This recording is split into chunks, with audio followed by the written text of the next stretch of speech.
যদি তোমরা এরকম মিনি ইট কার্ড বানাতে চাও তাহলে তোমরা প্রথমে যে কোনো খাতার মলাট নিয়ে এভাবে কেটে নিতে হবে। এরপর এই কাগজের দুই দিকে দুইবার মাঝখান বরাবর কেটে নিতে হবে এবং এভাবে 4টি অংশে ভাগ করতে হবে। এরপর এই কাগজটি এভাবে ভাঁজ করে নিতে হবে।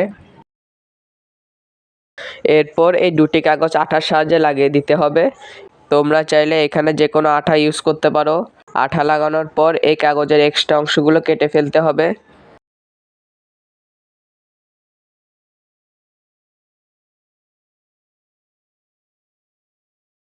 এখন আমি একটি কাগজের উপর ঈদ এবং আরেকটি কাগজের উপর মুবারক লিখে নিব।